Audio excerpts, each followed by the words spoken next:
स्वागत दोस्तों आपका अपने चैनल पर। इस वक्त की बड़ी खबर के साथ आगे सामने मौजूद है, जहां पर चलेंगे सबसे पहले सबसे बड़ी अपडेट आपको बताएंगे। दोस्तों महाराष्ट्र की राजनीति में तहलका मचा हुआ है। पुणे के महानगर पालिका से लेकर बीएमसी के चुनावों से पहले पवार खानदान का फैमिली ड्रामा देखने को मिला है। दोस्तों ठाकरे को संभावित गठबंधन का हिस्सा और महायुति में सीट बंटवारे को लेकर घमासान के बारे में पूरी जानकारी अब तक पहुंचाएंगे। बताएंगे कैसे शरद पवार ने अपने भतीजे अजित पवार को एहसास करवा दिया है कि अजित पवार राजनीति में अभी नन्हे मुन्ने बच्चे हैं और अजित पवार को किसी भी गठबंधन के लायक नहीं छोड़ा गया। दोस्तों डिटेल में बताएंगे आखिर क्या है पूरा मामला। इसी के साथ में चलेंगे और भी बड़ी खबरों की तरफ, जहां पर अरावली से लेकर बीजेपी के पूर्व विधायक कुलदीप सिंह सेंगर को लेकर आज सुप्रीम कोर्ट में होने जा रही है बहस। बताएंगे अचानक से कैसे कोर्ट ने स्वतः संज्ञान लिया है दोस्तों, और चीफ जस्टिस ऑफ इंडिया खुद मैदान में उतर रहे हैं। इसी के साथ में एक एक करके चलेंगे आज की सारी बड़ी अपडेट की तरफ दोस्तों। लेकिन उससे पहले अगर आप भी मानते हैं कि महाराष्ट्र बीएमसी का चुनाव इस बार अद्भुत नतीजे देने के लिए है तैयार, तो इस वीडियो को लाइक करके लाल बटन दबाकर चैनल को सब्सक्राइब करके बेल आइकन दबाकर कमेंट बॉक्स में अपनी राय जरूर लिखकर बताएगा। दोस्तों ज्यादा से ज्यादा वीडियो को शेयर कीजिएगा ताकि पूरी अपडेट आप लोगों तक लगातार इसी तरीके से पहुंचती रहे। चलते हैं सबसे पहले सबसे बड़ी बिग ब्रेकिंग न्यूज अपडेट की तरफ दोस्तों, जहां पर महाराष्ट्र की राजनीति में एक बार फिर से हाई ड्रामा मोड़ देखने को मिल रहा है। पुणे के महानगर पालिका और बृहन मुंबई महानगर पालिका यानी पीएमसी और बीएमसी के इलेक्शन काफी दिलचस्प होते जा रहे हैं दोस्तों। इसमें सबसे बड़ा अगर कोई महानगर पालिका है तो वो बीएमसी नगर पालिका है, जो भारत के साथ साथ पूरे एशिया में सबसे अमीर महानगर पालिका है। 76,000 करोड़ से प्लस का बजट है, यानी गोवा से लेकर हिमाचल प्रदेश राज्यों को आप देखेंगे तो उससे ज्यादा बजट केवल एक महानगर पालिका का है और वो है बीएमसी नगर पालिका। और इसीलिए ये चुनाव काफी दिलचस्प हो जाता है दोस्तों। ऐसे में शरद पवार ने अपने भतीजे अजित पवार को फिर से चक्कर में फंसा दिया और राज ठाकरे उद्धव ठाकरे के साथ गठबंधन कर ली। इस कहानी की शुरुआत होती है एनसीपी के पारंपरिक गढ़ कहे जाने वाले पुणे से दोस्तों, जहां पर भारतीय जनता पार्टी ने अजित पवार के साथ गठबंधन नहीं किया और अकेले चुनाव में लड़ने का ऐलान कर दिया। नवंबर के अंत में महायुति और महाविकास अघाड़ी गठबंधन दोनों ने एनसीपी गुटों को सीट शेयरिंग से किनारा कर दिया। अजित पवार के सुभाष जगताप और सुनील टिंगरे ने शरद पवार गुट के अंकुश काकेड़े से कई तरीके की गुप्त बैठकें की और अजित पवार के कार्यकर्ताओं को शरद पवार ने भरोसा दिया कि आपके साथ गठबंधन करेंगे। 26 दिसंबर तक का इंतजार करिए और 26 दिसंबर यानी तकरीबन 20 दिन का इंतजार करवाया गया दोस्तों। अजित पवार गुट बोल रहा था कि हम लोग घोषणा करेंगे, जल्द घोषणा करेंगे कि दोनों यानी शरद पवार और उनके भतीजे अजित पवार की पार्टी एकजुट हो गई है और पूरी एनसीपी मिलकर इस बार मैदान में उतरेगी। असली एनसीपी जो पहले हुआ करती थी वो वाली एनसीपी मैदान में उतरेगी। लेकिन शरद पवार ने 26 तारीख का इंतजार करवाया, लेकिन 26 तारीख को एक जबरदस्त तरीके का ट्विस्ट देखने को मिला दोस्तों। अजित पवार गुट ने शरद पवार को ऑफर दिया 35 सीटें लड़ने का, जो शरद पवार चाहते तो स्वीकार भी कर लेते और चुनावी मैदान में उतर भी जाते, लेकिन शरद पवार गुट ने मना कर दिया और साफ तौर पर बोला कि हमको 35 सीटें नहीं चाहिए और हम तो गठबंधन बनाएंगे भी नहीं। इसके बाद अजित पवार हाथ पर हाथ रखकर इंतजार करते रहे कि उनके चाचा शरद पवार आएंगे गठबंधन बनाने के लिए, लेकिन शरद पवार ने अपने सबसे भरोसेमंद व्यक्ति आजम पनसरे जैसे नेताओं को महायुति की बजाय पुराने महाविकास अघाड़ी गठबंधन यानी कांग्रेस पार्टी, शिवसेना यूबीटी और एमएनएस राज ठाकरे की एमएनएस पार्टी के गठबंधन से मुलाकात करने के लिए भेज दिया। शरद पवार ने अपने वरिष्ठ नेता आजम पनसरे को भेजा बातचीत करने के लिए और आजम पनसरे ने बातचीत करने के बाद लगभग पूरे दिन वहीं मौजूद रहे। शिवसेना यूबीटी के नेता उद्धव ठाकरे से बातचीत करते रहे। उसके बाद उन्होंने मीडिया से आकर बोला कि हम लोग महाविकास अघाड़ी गठबंधन के साथ मिलकर चुनाव लड़ेंगे। यानी शरद पवार ने अपने भतीजे अजित पवार को न घर का छोड़ा न घाट का छोड़ा। जो अजित पवार ये उम्मीद में बैठे हुए थे कि शरद पवार गठबंधन कर लेंगे तो एनसीपी पुरानी एकजुट हो जाएगी और वो पुणे के अंदर कम से कम दावेदारी मजबूत पेश कर पाएंगे, और बीएमसी में तो पहले ही उन्हें दरकिनार कर दिया गया है। लेकिन अब चाचा शरद पवार ने ऐसा पॉलिटिक्स खेल दिया इनके साथ में दोस्तों कि अब ना घर के रहे ना घाट के रहे, पीएमसी यानी पुणे के महानगर पालिका के अंदर अकेले चुनाव लड़ना पड़ेगा। अब कोई पार्टी भी नहीं है साथ में चुनाव लड़ने के लिए दोस्तों। और दूसरी ओर शरद पवार ने अपने वरिष्ठ नेता जो मेयर रह चुके हैं पुणे को अच्छा खासा समर्थन उनको मिलता है दोस्तों, उन्हें कांग्रेस पार्टी में भेज दिया। यानी शरद पवार गुट के सबसे बड़े नेता पुणे के मेयर रह चुके प्रशांत जगताप कांग्रेस पार्टी में चले गए। तो ये भी एक बुरी खबर आ गई, जिससे पता चल गया कि शरद पवार ने अजित पवार को जानबूझकर 1 महीने का इंतजार करवाया ताकि अजित पवार महायुति के साथ में यानी बीजेपी और शिवसेना एकनाथ शिंदे गुट से दोस्ती तोड़ दे और अकेले मैदान में उतरने का ऐलान कर दिया और शरद पवार के भरोसे रहे। लेकिन अब पुणे के अंदर शरद पवार की पार्टी एनसीपी एसपी ने अपने बड़े नेता को कांग्रेस में ट्रांसफर कर दिया और कांग्रेस यहां पर चुनाव लड़ेगी और बीजेपी वर्सेस कांग्रेस का मुकाबला होने जा रहा है और एनसीपी के नेता उसका मुख्य चेहरा होंगे, शरद पवार के नेता मुख्य चेहरा होंगे दोस्तों। तो ये एक नए तरीके की राजनीतिक बिसात बिछाई गई जिसको समझ नहीं पाए अजित पवार और चाचा ने दे दिया जोरदार तरीके का राजनीतिक गच्चा की दूर दूर तक याद रहेगा दोस्तों। अगर आप भी मानते हैं कि अच्छा खेला हुआ है अजित पवार के साथ में तो अपनी राय जरूर लिखकर बताएगा। चलते हैं एक और बड़ी अपडेट की तरफ, जहां पर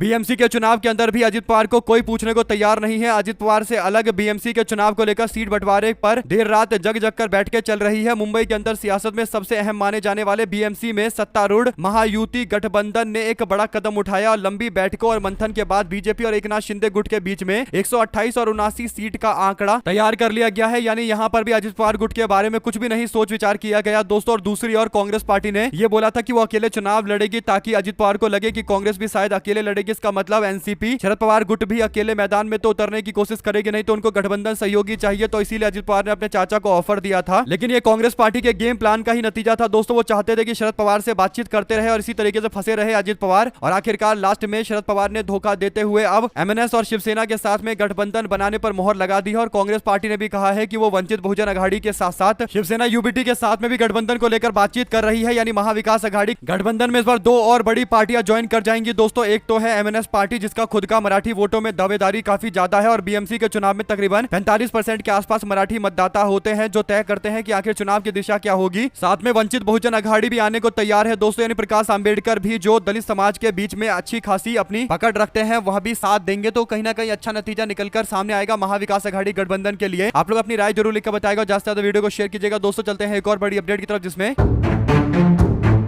अलग अलग देश के क्षेत्रों के अंदर लगातार अरावली को बचाने के लिए आंदोलन जारी है दोस्तों। सेव अरावली के नाम से पूरे देश भर के अंदर एक मूवमेंट चल रहा है। कांग्रेस पार्टी ने भी जनवरी के पहले सप्ताह के बाद से एक बड़े रैली का आयोजन किया है और 4 अलग अलग राज्य जिसमें गुजरात से लेकर राजस्थान, हरियाणा और दिल्ली की यात्रा निकलने वाली है। लगभग 1000 किलोमीटर की यात्रा के साथ ही अरावली बचाने की मांग के आंदोलन को तेज किया जाएगा। कांग्रेस पार्टी यूथ कांग्रेस की ओर से यह ऐलान किया गया था, जिसके बाद अब आखिरकार देश का सुप्रीम कोर्ट हरकत में आया है दोस्तों। सुप्रीम कोर्ट ने बड़े दिनों के बाद अरावली वाले मामले को लेकर स्वतः संज्ञान लिया है। यानी सो मोटो पावर का इस्तेमाल किया गया है। कोर्ट ने अरावली के मामले पर कोर्ट में खुद से प्रस्ताव पास किया और इस पर चर्चा करने के लिए तैयार हो गए हैं। 3 जज बैठेंगे अरावली के मामले पर चर्चा करने के लिए और अरावली को किसी भी तरीके के खनन से मुक्त करवाने के लिए दोस्तों। और खुद chief justice of India Suryakant इसकी सुनवाई करने वाले हैं, जो अच्छी बात है। यानी अच्छी खासी सुनवाई होगी दोस्तों। और सोमवार को ही एक और मामले पर कोर्ट सुनवाई करने जा रहा है, जो पिटीशन दायर किया गया था सीबीआई के वकील मुकेश कुमार मरोरिया के द्वारा। इस पर सुनवाई किया जाएगा। कुलदीप सेंगर के वकील पीएस सुधीर सामने से होंगे और इस याचिका पर सुनवाई की जाने वाली है, जिसमें सीबीआई के वकील ने भारतीय जनता पार्टी के पूर्व विधायक को जेल से छोड़े जाने यानी इतने गंभीर उन्नाव कांड मामले में पकड़े जाने के बाद जेल से छोड़े जाने का विरोध किया है। अगर आप भी मानते हैं दोस्तों कि उन्नाव मामले में भाजपा के पूर्व विधायक को जेल के सलाखों के पीछे वापस से डालना चाहिए और कोर्ट में यह याचिका सीबीआई ने दाखिल की है, ये अच्छी बात है। अब सीबीआई के वकील किस तरीके से मामले को सामने रखते हैं उसके बाद तय होगा कि आखिर कुलदीप सेंगर वाले मामले को लेकर कोर्ट का क्या निर्णय होता है। क्योंकि आम जनता तो चाहती है कि कुलदीप सेंगर फांसी के फंदे पर चढ़ जाए, जिस तरीके के कांड में इसका नाम आया हुआ है दोस्तों। लेकिन इसके बावजूद ऐसे व्यक्ति को कोर्ट से जमानत मिल गई थी, जो काफी ज्यादा गंभीर मामला है। 2 शब्द जरूर लिखकर बताएगा। ज्यादा से ज्यादा वीडियो को शेयर कीजिएगा। चलते हैं एक और बड़ी अपडेट की तरफ जहां पर उत्तर प्रदेश के चर्चित उन्नाव केस मामले पर अब दिल्ली हाईकोर्ट द्वारा उम्र कैद की सजा काट रहे पूर्व विधायक कुलदीप सेंगर को जमानत दिए जाने पर सीबीआई ने इस फैसले को सुप्रीम कोर्ट में चुनौती दी है दोस्तों। इस फैसले को अन्यायपूर्ण बताया गया और इस फैसले का पीड़िता और उसके परिवार ने विरोध किया। ऐसे में कुलदीप सेंगर को जेल से छोड़ने की जो बात की गई दोस्तों, इस पर पीड़िता का दर्द सबके सामने आया है। उन्होंने इस मामले को लेकर एक बयान देते हुए कहा कि मुझे मजबूर किया जा रहा है कि मैं फूलन देवी बन जाऊं और खुद से अपने लिए न्याय करूं। कुल मिलाकर दोस्तों अपनी मजबूरी बता रही है पीड़िता। इससे पता चलता है कि कैसे भारतीय जनता पार्टी के पूर्व विधायक को पूरा सत्ता का संरक्षण मिला हुआ है। बीजेपी के बड़े बड़े नेता, चाहे भाजपा का पूर्व सांसद गोंडा जिले का ब्रजभूषण शरण सिंह हो या फिर कई और अन्य नेता हो, चाहे बीजेपी के सहयोगी ओम प्रकाश राजभर हो, ये सबके सब पीड़िता का ही खिल्ली उड़ाते हुए कुलदीप सेंगर की जमानत को जस्टिफाइड बता रहे हैं, यानी न्याय संगत बताकर कहीं ना कहीं कुलदीप सेंगर का समर्थन कर रहे हैं। इससे पता चलता है दोस्तों कि किन मानसिकता वालों के साथ भाजपा का गठबंधन और खुद बीजेपी के अंदर इस मानसिकता के लोग बैठे हुए हैं। सोचिए, ये वही ब्रजभूषण शरण सिंह है जिसके ऊपर गंभीर आरोप लगे थे और पहलवानों के द्वारा लगाए गए आरोप पर ब्रजभूषण को चुनाव लड़ने से बाद में बीजेपी ने शर्मनाक स्थिति में रोका। इससे पता चलता है कि भारतीय जनता पार्टी में ऐसे लोगों की पूरी फौज है जो महिला विरोधी है। 2 शब्द जरूर लिखकर बताएगा दोस्तों, जो आरोप अलग अलग भाजपा से जुड़े नेताओं के ऊपर लगते हैं, आपकी क्या राय है। चलते हैं एक और बड़ी अपडेट की तरफ जिसमें बीते दिन 27 तारीख को कांग्रेस पार्टी वर्किंग कमेटी की बैठक मुख्य तौर पर 3 मुद्दों को लेकर बुलाई गई, जिसमें एमजी नरेगा पर सबसे ज्यादा चर्चा की गई। नई ग्रामीण रोजगार योजना VB मंत्री जी राम जी से मनरेगा को प्रैक्टिकली रिप्लेस करने के खिलाफ व्यापक आंदोलन का निर्णय लिया गया है। यानी मनरेगा योजना हटाए जाने से कामगार लोगों को, खासकर ग्रामीण पृष्ठभूमि के कामगार लोगों को और ज्यादा दिक्कतों का सामना करना पड़ेगा और उनके हित के लिए लड़ाई लड़ना जरूरी है। कांग्रेस पार्टी ने 5 जनवरी 2026 से मनरेगा बचाओ अभियान चलाने का ऐलान किया है, जिसमें देश भर के अंदर विरोध प्रदर्शन को लेकर पूरी रूपरेखा तय की गई है। दूसरा ये कि बिहार हार और चुनावी रणनीति को लेकर भी जिक्र किया गया है। हाल ही में बिहार विधानसभा चुनाव की विस्तार से समीक्षा और संगठन के कमजोरियों पर चर्चा की गई है। 2026 में होने वाले 5 राज्यों और केंद्र शासित प्रदेश के विधानसभा चुनाव के लिए रोड मैप और कैंपेन स्ट्रेटजी तैयार कर ली गई है। राजनीतिक कानूनी मुद्दे सबसे सर्वोपरि रहेंगे। दोस्तों, नेशनल हेराल्ड केस की ताजा कानूनी स्थिति और पार्टी की राजनीतिक लाइन पर विचार हुआ है। अरावली रेंज की नई परिभाषा, पर्यावरणीय असर और इसे लेकर केंद्र सरकार को घेरने की योजना पर भी चर्चा हुई है। यानी तीनों मुद्दे उठाए गए सीडब्ल्यूसी की बैठक में और तय किया गया है कि पार्टी आने वाले दिनों के अंदर इन सारे गतिविधियों में जोर शोर से शामिल होगी ताकि बीजेपी सरकार पर इन मुद्दों के सहारे दबाव बनाया जा सके। आप लोग अपनी क्या राय देना चाहते हैं दोस्तों, लिखकर जरूर बताएगा। और सीडब्ल्यूसी की बैठक के बाद ये जो आंदोलन जारी करने की बात कही गई है, यानी मनरेगा बचाने के लिए 5 जनवरी से मैदान में उतरने का ऐलान किया गया है, इसका व्यापक असर देखने को मिलेगा क्योंकि किसान और ग्रामीण मजदूर इस बात का समर्थन करेंगे। साथ साथ दोस्तों चलते हैं एक और बड़ी अपडेट की तरफ, जिसमें केरल के मुख्यमंत्री पिनरे विजयन ने कर्नाटका के उप मुख्यमंत्री डीके शिवकुमार पर तीखा हमला बोलते हुए बेंगलुरु में हुए अतिक्रमण की कार्रवाई पर केरल के सीएम ने आलोचना करते हुए कहा कि कांग्रेस पार्टी बीजेपी की इस तरह बुलडोजर अन्याय के साथ में खड़ी है। शिवकुमार ने इस पर जवाब देते हुए कहा कि हमारे सीनियर नेताओं को अगर जमीनी हकीकत नहीं पता तो उनको इन मामलों पर दखल देने से बचना चाहिए। शिवकुमार ने मीडिया से चर्चा के दौरान इस तरीके की आलोचना को दुर्भाग्यपूर्ण बताया। उन्होंने कहा कि राज्य के बाहर के नेताओं को किसी भी तरीके की कोई बयानबाजी करने के दौरान बेंगलुरु की असलियत को समझना चाहिए। इस जमीन पर कार्रवाई पब्लिक प्रॉपर्टी को बचाने के लिए की गई है, किसी खास समुदाय को निशाना बनाने के मकसद से बिल्कुल नहीं किया गया। शिवकुमार ने अतिक्रमण की कार्रवाई पर बयान देते हुए कहा कि हर जगह एक कचरा डंपिंग साइट थी, इसे झुग्गी बस्ती में बदलने की कोशिश की गई थी। हमने लोगों को नई जगह पर विस्थापित करने के लिए कहा, उनमें से कुछ लोग स्थानीय भी हैं और सरकार सार्वजनिक स्थानों की रक्षा करने की कोशिश कर रही है। उन्होंने कहा कि हम बुलडोजर चलाने पर यकीन नहीं रखते। साथ ही उन्होंने केरल के सीएम से बिना जानकारी के टिप्पणी न करने की अपील की। उन्होंने कहा कि हम झुग्गी बस्तियों को बढ़ावा नहीं दे सकते, ये लैंड माफिया को बढ़ाने में मदद करती है। केरल के सीएम ने सोशल मीडिया पर पोस्ट करते हुए जो दावा किया था उसे पूरी तरीके से डीके शिवकुमार खारिज कर रहे हैं। और वैसे भी दोस्तों, बुलडोजर एक्शन का मतलब होता है कि बिना किसी जांच पड़ताल के किसी के घर के ऊपर ही बुलडोजर चला देना। और अतिक्रमण को लेकर बुलडोजर तो सालों साल से चलते आए हैं, लेकिन बात तब सबसे ज्यादा लोगों को खटकती है जब बुलडोजर अन्याय किया जाता है, जब एक समुदाय के प्रति बुलडोजर की कार्रवाई होती है और दूसरे समुदाय का कोई व्यक्ति अगर अपराधी निकलता है तो बुलडोजर में चक्का जाम हो जाता है। यूं कहिए कि बुलडोजर जंग लग जाता है और कोई चलाने वाला नहीं मिलता। ये एक तरीके का माइनॉरिटी के खिलाफ यानी अल्पसंख्यक समाज के खिलाफ दुर्मानसिकता का परिचय है दोस्तों। यानी मानसिकता में अल्पसंख्यक विरोध साफ तौर पर देखने को मिलता है और इसीलिए बुलडोजर अन्याय का विरोध किया जाना चाहिए। लेकिन बुलडोजर का इस्तेमाल अगर अतिक्रमण हटाने के लिए या फिर साफ सफाई के लिए हो रहा है, जो हमेशा से होता आया है, तो उसे लेकर कोई दिक्कत नहीं होनी चाहिए। अगर आप भी मानते हैं दोस्तों कि बुलडोजर का इस्तेमाल ही अल्पसंख्यक समाज के लोगों के खिलाफ कुछ लोग करते हैं, कुछ पार्टियां करती हैं और इसीलिए बुलडोजर के खिलाफ लोग हमेशा से खड़े होते आए हैं। आप लोग अपनी राय जरूर लिखकर बताएगा। चलते हैं एक और बड़ी अपडेट की तरफ, जहां पर इंडिगो में बड़े पैमाने पर पायलट के कैंसिलेशन की जांच करने वाले पैनल ने शुक्रवार को अपनी रिपोर्ट में एविएशन रेगुलेटर डीजीसीए को अपना रिपोर्ट सौंपा है। इस कमेटी को 22 दिन पहले 5 दिसंबर को बनाया गया था। हालांकि रिपोर्ट में क्या कहा गया है इसकी कोई जानकारी स्पष्ट तौर पर नहीं आई है। न्यूज़पेपर हिंदुस्तान टाइम्स की एक रिपोर्ट के मुताबिक डीजीसीए के एक अलग सिस्टमैटिक रिव्यू यानी एक तरह की जांच में कहा गया है कि इंडिगो ने नवंबर में अपने 307 एयरबस विमानों के बेड़े के चलाने के लिए 4575 पायलटों को नियुक्त किया था। यह ग्लोबल बेस्ट प्रैक्टिस के तहत आता है। 3684 पायलट की संख्या से 891 अधिक है। इससे पता चलता है कि क्रूड में तो कोई कमी नहीं थी, यानी पायलट कम नहीं थे, काफी चलाने वाले थे। लेकिन सबसे बड़ी बात जो थी वो ये कि शेड्यूलिंग गलत तरीके से की गई, यानी जो रोस्टर बनाया गया कि कब किस पायलट को काम करना है, कब कौन फ्लाइट उड़ाएगा, इसमें कुछ ना कुछ लोचा था। और इंडिगो ने फ्लाइट कैंसिलेशन प्रभावित यात्रियों को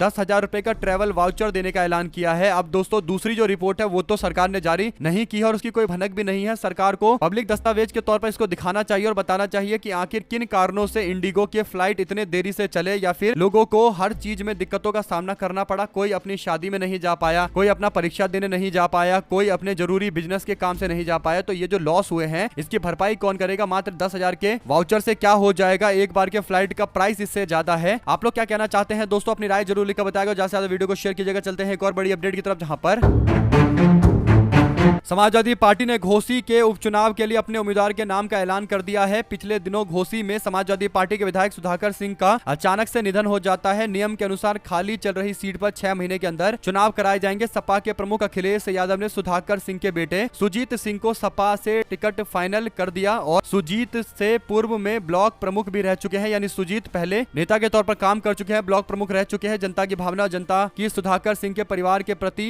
गहरी आस्था को लेकर भी उन्हें ये टिकट दिया गया है और सिंपैथी का कार्ड भी उनके साथ में रहेगा। आप लोग क्या कहना चाहते हैं पूरे मामले अपनी राय जरूर लिखकर बताएगा। और चलते हैं एक और बिग न्यूज अपडेट की तरफ दोस्तों, जहां पर कांग्रेस पार्टी के कार्य समिति की बैठक में कांग्रेस पार्टी की ओबीसी एडवाइजरी काउंसिल की एक बैठक हुई। इसमें राजस्थान के पूर्व मुख्यमंत्री अशोक गहलोत, छत्तीसगढ़ के पूर्व मुख्यमंत्री भूपेश बघेल और कर्नाटका के मुख्यमंत्री सिद्धरमैया, सचिन पायलट और गुरदीप सपल समेत 25 नेता शामिल हुए। इस पूरे कार्यक्रम का नेतृत्व करने वाले जो नेता थे दोस्तों, सबके सब ओबीसी समाज से, और कांग्रेस पार्टी जानबूझकर ओबीसी समाज के अपने बड़े नेताओं की एक बैठक करा रही है ताकि ओबीसी समाज से जुड़ी हुई समस्याओं को पार्टी के फोरम पर अलग से स्पेशल तौर पर लेकर आया जाए, क्योंकि ओबीसी समाज का साथ बहुत जरूरी है अगर भारत के अंदर मजबूती से राजनीति करनी है। आप लोग क्या कहना चाहते हैं, 2 शब्द जरूर लिखकर बताएगा और ज्यादा से ज्यादा वीडियो को शेयर कीजिएगा। साथ साथ 4 नई नौकरियों में ओबीसी की 183 पोस्ट को लूटा गया। अखिलेश यादव ने उत्तर प्रदेश के अंदर आरक्षण लूट का हवाला देते हुए पार्ट 2 जारी करते बताया कि भर्ती 2025 जो हुए उसमें पशु चिकित्सक के 404 पोस्ट आए थे। 109 ओबीसी समाज के लोगों को मिलना चाहिए था, लेकिन मिला कितना, 0। यहाँ पर 109 पोस्ट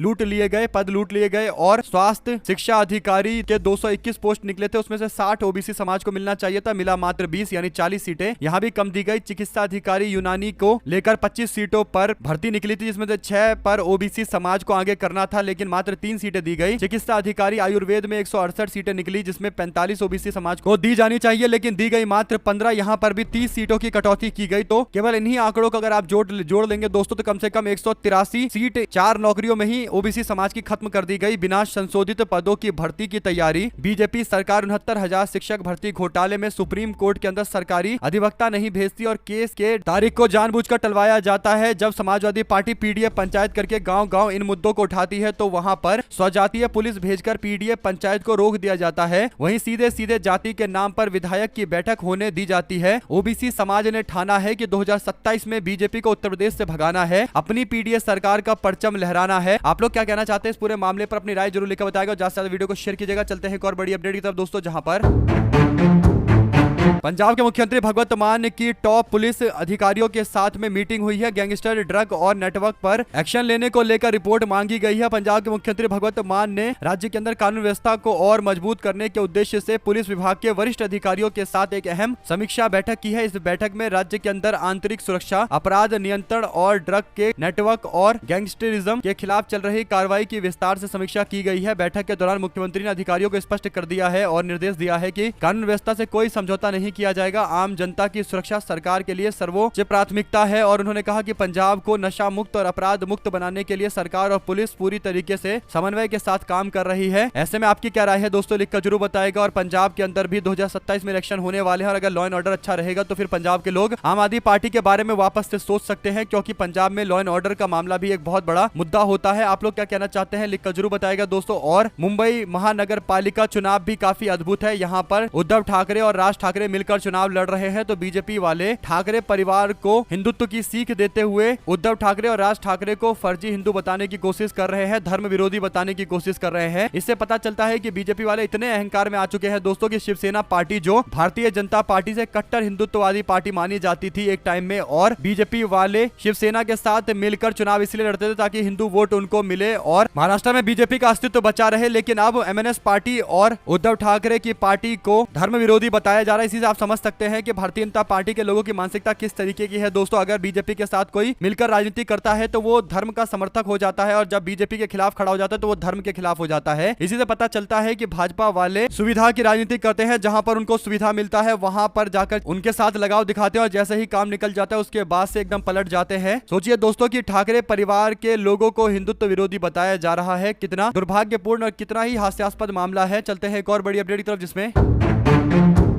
तृणमूल कांग्रेस के टीएमसी के नेता अभिषेक बनर्जी ने मुर्शिदाबाद के अंदर बाबरी मस्जिद निर्माण को लेकर चल रही राजनीति और मतदाता के सूची के विशेष गहन पुनर्निरीक्षण यानी एसआईआर प्रक्रिया पर केंद्र सरकार, बीजेपी और चुनाव आयोग को घेरते हुए गंभीर सवाल खड़े किए। उनका कहना है कि मस्जिद या मंदिर जैसे धार्मिक स्थल किसी भी तरीके से राजनीतिक रोटियों का विषय तो नहीं होना चाहिए। जो लोग धर्म स्थलों पर राजनीतिक हथियार के रूप में धार्मिक स्थलों का इस्तेमाल करते हैं, उन लोगों को ऐसा करने से बचना चाहिए। पश्चिम बंगाल में कम से कम धर्म आधारित राजनीति को कोई भी मंजूरी नहीं देता और पश्चिम बंगाल हमेशा से सेकुलर राजनीति करता आया है। इसीलिए यहाँ पर अगर कोई धर्म की राजनीति करने के लिए आया है तो फेल होकर ही वापस लौटेगा। साथ साथ भारतीय जनता पार्टी के उत्तर प्रदेश के प्रदेश अध्यक्ष पंकज चौधरी ने ब्राह्मण समाज के विधायकों को चेतावनी देते हुए पार्टी के संविधान के अनुसार चलने के लिए बोला। इस बात का वीडियो काफी ज्यादा शेयर किया गया दोस्तों, और उन पत्रकारों के द्वारा भी शेयर किया जा रहा है जो दूसरों को कहते हैं कि धर्म की बातें या जाति की बातें नहीं करनी चाहिए, जातिवाद नहीं फैलाना चाहिए। लेकिन चित्रा त्रिपाठी की ओर से पंकज चौधरी के पुराने ट्वीट जिसमें वो कुर्मी क्षत्रिय महासभा के सदस्यों के साथ शिष्टाचार भेंट करते हैं उसका हवाला दिया गया, और पंकज चौधरी ने जो बयान दिए थे उसका भी जिक्र किया गया है। राजनीतिक हिस्सेदारी का एकजुटता जरूरी, ये बयान दिया था पंकज चौधरी ने कुछ सालों पहले एक कार्यक्रम के दौरान, कुर्मी महासभा के कार्यक्रम के दौरान। लेकिन जब ब्राह्मण समाज की बैठक हुई तो पंकज चौधरी भड़क गए, हिदायत देने लगे। तो इसके बाद पंकज चौधरी को अपने बयानों पर भी देखना चाहिए, गिरेबान में झांकना चाहिए दोस्तों। लेकिन चित्रा त्रिपाठी की ओर से उत्तर प्रदेश में ब्राह्मण विधायकों की बैठक को लेकर जिस तरीके से इंटरेस्ट लिया जा रहा है, जिस तरीके से वो इस मामले पर ट्वीट करते हुए ब्राह्मण समाज का पक्ष ले रही है, इससे पता चलता है कि कहीं ना कहीं वो खुद भी ब्राह्मण समाज से है। तो शायद इसीलिए अपनी मानसिकता इस तरीके की दिखा रही है, जबकि पत्रकार को न्यूट्रल होना चाहिए। आप लोग अपनी राय जरूर लिखकर बताएगा। हमारे साथ लगातार जुड़े दोस्तों का बहुत बहुत धन्यवाद। आप लोग देख रहे थे आपका जय हिंद जय भारत। ज्यादा वीडियो को शेयर कीजिए। बहुत धन्यवाद।